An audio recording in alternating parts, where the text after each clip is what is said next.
नमस्कार। News times विमर्श में आपका स्वागत है। मैं हूं सर्वेश कुमार सिंह। आज विशेष में हम चर्चा करेंगे एक ऐसे विषय पर जो उत्तर प्रदेश और लखनऊ के लिए बहुत ही गौरवमय क्षण देने वाला है।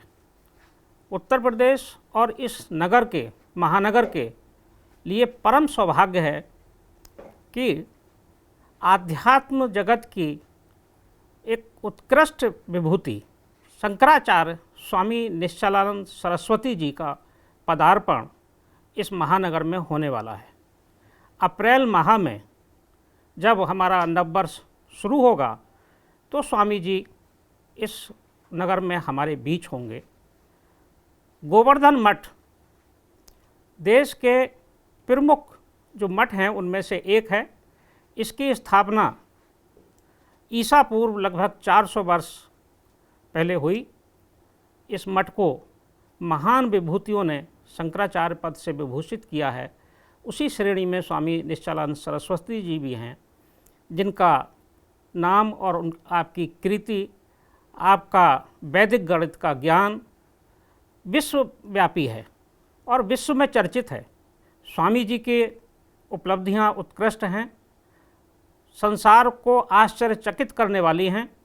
चाहे चंद्रायन में समस्या को लेकर इसरो की सलाह हो, इसरो के लिए परामर्श हो, चाहे विश्व में संयुक्त राष्ट्र संघ की सभा में दिया गया उनका लिखित उद्बोधन हो, या अन्य विषयों पर उनके जो मर्मज्ञ, उत्कृष्ट और एक ऐसा ज्ञान जो समाज के लिए हर क्षण आवश्यक है, उसको प्रकट करते हैं, हमारे बीच में रहेंगे। स्वामी जी के कार्यक्रम के संबंध में आज लखनऊ पधारे हैं गोवर्धन मठ और स्वामी जी के कार्यक्रम और उनकी सेवा में पूरी तरह से जुटे हुए पूर्णकालिक कार्यकर्ता के रूप में प्रेमचंद झा जी, जिनको हम पीसी झा के रूप में जानते हैं। झा जी कलकत्ता हाई कोर्ट के अधिवक्ता हैं और अपना जो अधिवक्ता का कार्य है उसके साथ साथ मठ की भी पूरी सेवा करते हैं। मठ को एक प्रचारक के नाते पूर्ण जीवन देकर मठ के कार्यों में, स्वामी जी के कार्यों को संपन्न करने में, सफल करने में जुटे रहते हैं। आप लखनऊ में स्वामी जी के कार्यक्रमों के निमित्त पधारे हैं। लखनऊ में जो कार्यक्रम होगा वो कहाँ होगा, कैसा होगा, स्वामी जी का निवास किस स्थान पर होगा, कौन कौन लोग मिलेंगे, कैसा होगा वो स्वरूप, उसको आज हम जानेंगे पीसी झा जी से। झा जी की ख्याति पूरे देश में है, समाज में है। आज हमारा सौभाग्य है कि झा जी आप हमारे बीच में पधारे हैं। हम आपका स्वागत करते हैं। धन्यवाद। हमारे बीच योगेश चंद्र मिश्र जी हैं। योगेश जी इलाहाबाद हाई कोर्ट के वरिष्ठ अधिवक्ता हैं, विधि विशेषज्ञ हैं, सामाजिक विषयों के जानकार हैं। योगेश जी भी इन कार्यक्रमों में जुटे हैं और योगेश जी भी आज जानकारी देंगे कि स्वामी जी का कार्यक्रम कैसा होगा, क्या स्वरूप होगा और हम लोग कैसे उससे लाभान्वित होंगे। तो मैं सबसे पहले झा जी से जानना चाहूँगा कि झा जी, स्वामी जी का ये लखनऊ आगमन का कार्यक्रम कैसे बना? हम लोगों का जो सौभाग्य है कि स्वामी जी के दर्शन होंगे, हम लोग उनसे आशीर्वाद ले पाएंगे, तो ये कार्यक्रम कैसे बना, कैसे योजना बनी लखनऊ आने की? जय जगन्नाथ जी। परम सौभाग्य की बात है, कई जन्मों के पुण्य के प्रभाव से साक्षात शिवावतार जगत गुरु शंकराचार्य गोवर्धन पीठाधीश्वर महाराज का आगमन 5 अप्रैल को संध्या समय रुदौली से लखनऊ के लिए होगा। 6 तारीख को महाराज श्री 11:30 बजे से 1:30 बजे तक धर्म, अध्यात्म, राष्ट्र पर शंका समाधान भक्तों का करेंगे एवं शाम में 5:30 बजे से धर्म सम्मेलन को भी संबोधित करेंगे। यहाँ पर माननीय श्री योगेश मिश्र जी एवं उनके टीम द्वारा जो शंकराचार्य भगवान वेबिनार के माध्यम से, कार्यक्रम के माध्यम से इनको दायित्व दिए थे, सनातन संविधान हिंदू लॉ लिखने वाले हैं, उनका ड्राफ्ट श्री योगेश जी के टीम, इनके टीम में कई जस्टिस, जज, एडवोकेट हैं, वो लोग करेंगे। पुनः यहाँ कई डॉक्टरों को चिकित्सा विज्ञान पर संबोधन करेंगे। ये अभियान मास्टर महाराज श्री का राष्ट्रोत्तर अभियान के तहत आज भी महाराज श्री वृंदावन में संबोधन कर रहे हैं। वृंदावन से 30 मार्च को प्रस्थान कर अयोध्या जाएंगे।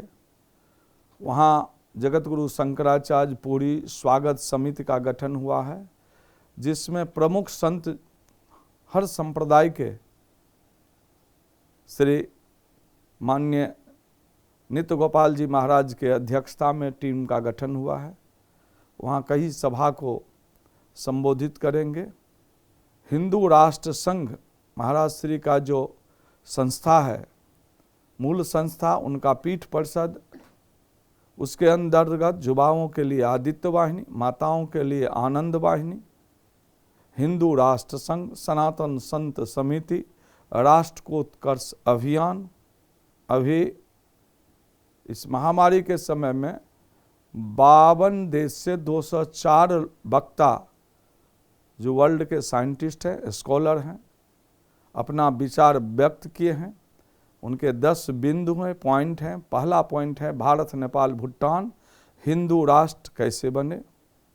शंकराचार्य जी का मानना है पहले हम हिंदू हैं, उसके बाद जैन हैं, बौद्ध हैं, सिख हैं, आर्य समाजी हैं, अन्यान हैं। यदि हम इस फार्मूला को संविधान की 25वीं धारा के अनुसार जैन, बौद्ध, सिख सब हिंदू हैं, तो आज भी दुनिया में दूसरे नंबर पर हैं। और इस वेबिनार में जैन, बौद्ध, सिख अलग अलग देश से, भारत से अपना विचार रखे हैं। क्योंकि 3 साल पूर्व शंकराचार्य जी काठमांडू में नेपाल के प्रधानमंत्री एवं अन्य मंत्रियों के समक्ष ही घोषणा कर दिए थे जो स्वस्थ क्रांति की शुरुआत नेपाल से होगी। तो आज नेपाल में भी मुहिम चल रहा है, भारत में भी जगह जगह हिंदू राष्ट्र की बात हो रही है। उनका एक ही मानना है, सनातन धर्म बचेगा तो मानव का कल्याण होगा, विश्व में शांति होगा, भारत पुनः विश्व गुरु बनेगा। यहाँ आने का उद्देश्य है धर्म नियंत्रित, पक्षपात विहीन, शोषण विनिर्मुक्त, सर्वहित पद, सनातन शासन तंत्र भारत में कैसे स्थापित हो। इस दरमियान यहाँ से महाराज श्री 9 तारीख को कुंभ पहुँचेंगे और 27 तारीख तक वहाँ कुंभ में भी इसी तरह का सभा को संबोधन करेंगे।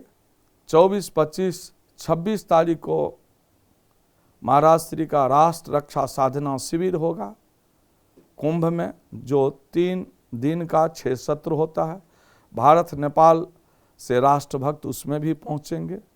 एक प्रोग्राम 2 दिन का इनका होता है, भारत में राम राज कैसे आवे, तो वो भी अधिवेशन कुंभ में होगा और पुनः वहाँ से महाराष्ट्र के लिए यात्रा शुरू करेंगे।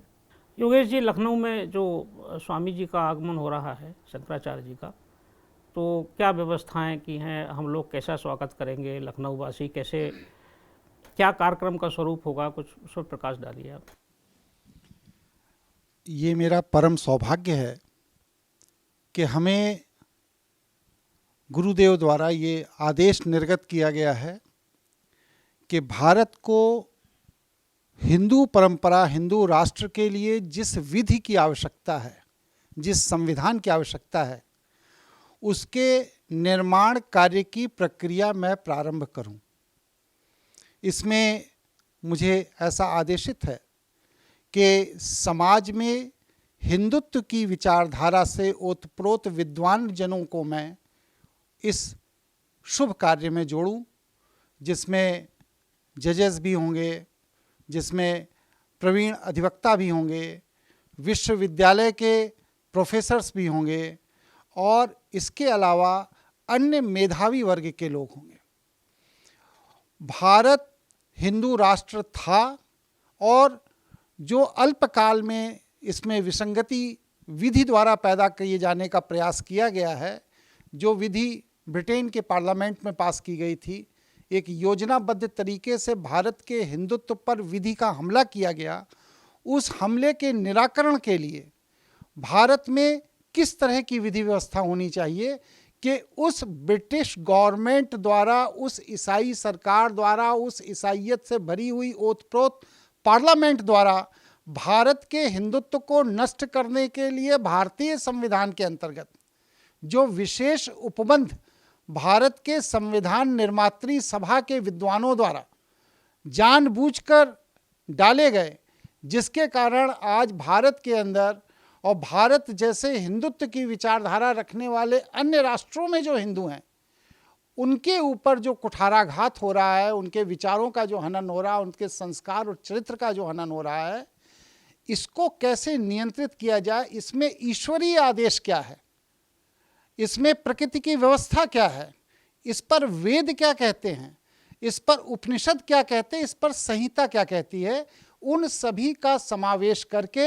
हिंदुत्व के एजेंडे को, हिंदुत्व के उद्देश्य को पूरे विश्व में एक विश्वव्यापी व्यवस्था के तौर पर पुनः कैसे लागू किया जाए, इसके लिए माननीय स्वामी जी द्वारा जो मुझे निर्देशित किया गया है, ये मेरा परम सौभाग्य है कि उसमें दिशा निर्देश हेतु स्वामी जी का स्वयं लखनऊ में पदार्पण हो रहा है।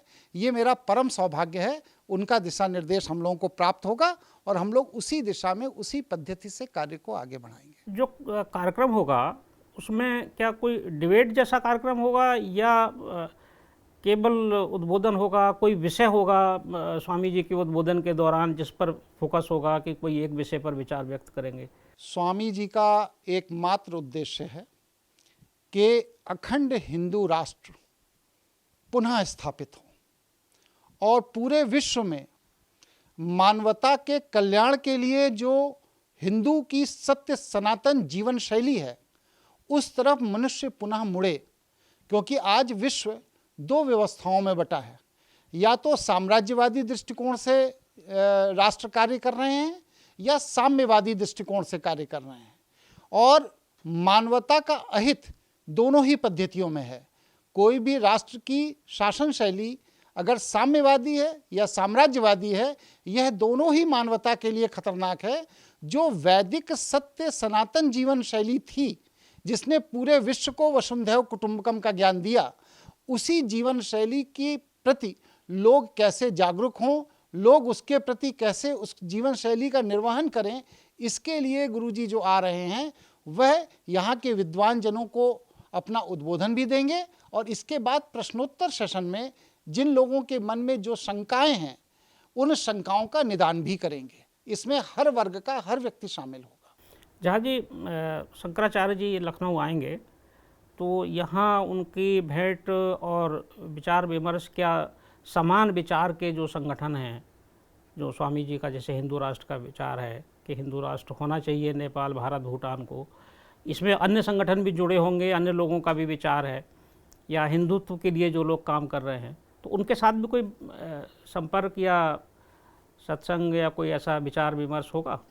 शंकराचार्य जी का आगमन कहीं भी किसी भी शहर में होता है तो सर्वप्रथम वहाँ एक अलग से समिति बनता है जिसका नाम होता है जगत गुरु शंकराचार्य पुरी स्वागत समिति। उस समिति में हर जाति के लोग, ब्राह्मण, क्षत्रिय, वैश्य, शूद्र सभी आवे, कांग्रेस, बीजेपी, माओवादी, उग्रवादी भी आवे, सब मिला के 108 आदमी का कमेटी बनता है, जिससे सभी को लगे जो मेरा अपना आयोजन हो रहा है, अपनत्व जगह। शंकराचार्य जी सर्वहारा हैं, सबके कल्याण के लिए सोचते हैं। सनातन व्यवस्था यही समझाता है। एक हम यज्ञ करते हैं तो उस यज्ञ में सबसे पहले जो हम लकड़ी काटते हैं, कि बांस लाते हैं, कि बर्तन लाते हैं, यही सनातन व्यवस्था है। किस किस के घर में जाते हैं आप सिंह साहब सोचिए। एक विवाह होता है तो उसमें भी कहाँ कहाँ जाता है, सब वर्ग के कल्याण में होता है। हमारे घर में बच्चा जब जन्म लेता है तो सबसे पहले उसी वर्ग के लोगों को बुलाया जाता है। ये तो पश्चिमी सभ्यता का प्रभाव है। अंग्रेज, कम्युनिस्ट, मुसलमान तंत्र दूषित कर दिया हमारे में वर्ग में। ये दलित और नहीं होता था, हरिजन नहीं होता था। कहा जाता है अग्रज, अंतज, जिसको आज आप दलित कहते हैं, हरिजन कहते हैं। ये तो अंग्रेजों का खरीद षड्यंत्र है। हम अंतज कहते हैं। शास्त्र कहता है, शंकराचार्य जी कहते हैं 80 वर्ष के वृद्ध शूद्र भी हैं तो वो भी सम्माननीय हैं, उनको भी आप प्रणाम नमस्कार कर सकते हैं। उदाहरण के स्वरूप सनातन धर्म में सबसे समृद्ध ब्राह्मणों का काम क्या था? ज्ञान हासिल करना और ज्ञान बांटना। क्षत्रियों का था राष्ट्र रक्षा करना। वैश्य का काम था जो उचित मूल्य पर सामान लेना और प्रॉफिट लेके, नफा लेके बेचना। जितने भी लघु उद्योग थे, कुटीर उद्योग थे, सब उसी वर्ग के पास था जिसको हम अंतज कहते थे। उदाहरण स्वरूप सनातन धर्म की विशेषता देखिए। जब राजा हरिश्चंद्र बिकने लगे तो कोई भारत में राजा नहीं थे जिनके पास उतना धन था जितना धन राजा हरिश्चंद्र जी को चाहिए था। किसी वैश्य के पास नहीं था। वैश्य का काम क्या था? आज मेज कौन बनाएगा, भवन कौन बनेगा? आज यदि हजारों करोड़ का टर्नओवर भारत में होता है जूते का, तो पैसा ये अंग्रेज के पास नहीं जाता था, उन्हीं वर्गों के पास जाता था। इसका उदाहरण है, जब राजा हरिश्चंद्र बिकने लगे तो उस टाइम के तथाकथित, जिनको आप अभी भी काशी में डोम राजा बोला जाता है, उनके पास धन था और उनके हाथ बिके। तो ये है सनातन व्यवस्था। शंकराचार्य जी कहते हैं जो वैदिक परंपरा से जब शासन होगा तो विश्व का कल्याण होगा। तो वो आ रहे हैं, उसका उद्देश्य है ज़्यादा से ज़्यादा पिछड़े, दलित सब आवे, सुने, प्रश्न करे। पहला ही पॉइंट होता है, 5 साल का बच्चा भी पूछ सकता है, 90 साल का वृद्ध भी पूछ सकता है। सबके लिए कल्याण के लिए हो। लखनऊ में समिति बन गई 108 लोगों की। हमारे आज लेवाना होटल के सभागार में आज मीटिंग था। समाज के हर क्षेत्र के, हर वर्ग के लोग आए थे। विचार विमर्श आज किए हैं। कई घर हम आज देखे भी हैं कहाँ निवास हो। अभी हम डॉक्टर विपिन पांडे जी भी बैठे हुए हैं, ये गोमती नगर में कहीं बात किए हैं, वहाँ भी देखने जा रहे हैं। अभी जो कमिटी बनी, फाइनल नहीं बनी है, इसको व्यापक कल किया जाएगा और इन लोगों का दायित्व है। मेरा काम है जो शंकराचार्य जी का निवास कहाँ हो, क्योंकि 10 से 12 घंटा वो अध्ययन साधना ग्रंथ लिखते हैं। अभी तक 200 ग्रंथ लिखे हैं। वर्ल्ड में शायद ही ऐसा कोई टॉप 10 साइंटिस्ट हो जो शंकराचार्य जी से जुड़ा न हो, चाहे उत्तर कोरिया से हो या दक्षिण कोरिया से हो। बड़े बड़े यूनिवर्सिटी हैं, ऑक्सफोर्ड, कैम्ब्रिज, हार्वर्ड, नासा से जुड़े साइंटिस्ट हैं। विश्व बैंक भी अपना प्रॉब्लम सॉल्व करके यहाँ जाता है, तो उनका अध्ययन चिंतन में ऐसे किसी पारिवारिक घर में रखना चाहते हैं। चंद्रायन 2 के बारे में कुछ इसरो ने सलाह ली थी स्वामी जी से, शंकराचार्य जी से? चंद्रायन 2 का 95% सफल हुआ, 5% बाधित रह गया। तो कुछ पत्रकार आए जो आपका नाम इसमें आ रहा है। शंकराचार्य जी बोले हमसे सलाह लेके तो छोड़े नहीं हैं, हमारे पास नहीं आए, तो आपका नाम आता है। शंकराचार्य जी बोले हमारे ग्रंथ से कैलकुलेशन लिए होंगे, गणना लिए होंगे, चंद्रयान हो या मंगलयान हो। हाँ, 25 नवंबर 2016 का हजारों साइंटिस्ट के बीच में शंकराचार्य जी इसरो अहमदाबाद में विज्ञान पर बोले थे। डॉक्टर किरण कुमार जी तब इसरो के चेयरमैन थे। उसके बाद इसरो के chairman doctor Kiran Kumar ji 104 satellite launch किए थे, जो वर्ल्ड रिकॉर्ड हो गया। शंकराचार्य जी का कोई एक विषय नहीं होता है, दुनिया जानता वैदिक मैथमेटिक्स से, 20 बुक्स इन वैदिक मैथमेटिक्स में लिखे। लेकिन 24 नवंबर 2016 को IIM अहमदाबाद में मैनेजमेंट पर बोले। 3 दिसंबर 2016 को चार्टर अकाउंटेंट एसोसिएशन बम्बई में फाइनेंस पर बोले।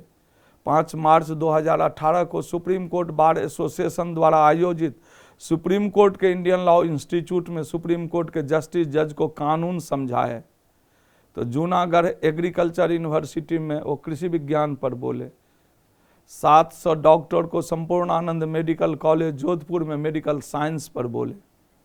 यहाँ भी डॉक्टर भल्ला जी का विचार है जो ज़्यादा से ज़्यादा डॉक्टर आवें, एक चिकित्सा विज्ञान पर भी उनका कार्यक्रम हो। तो आज न्यूज़ टाइम्स के विशेष कार्यक्रम में हमने PC झा जी से जाना स्वामी निश्चलानंद जी के लखनऊ आगमन के कार्यक्रम के बारे में, विस्तृत रूपरेखा की जानकारी मिली। अब हम इस कार्यक्रम को यहीं विराम देते हैं और प्रेमचंद झा जी को हम यहाँ आगमन के लिए आभार व्यक्त करते हैं, और योगेश कुमार मिश्र जी का भी आभार कि आप झा जी को यहाँ लेकर आए और हमारा एक कार्यक्रम, जो विशेष कार्यक्रम है न्यूज़ टाइम्स का, ये सफलतापूर्वक संपन्न हुआ। आपका बहुत बहुत आभार, धन्यवाद। धन्यवाद।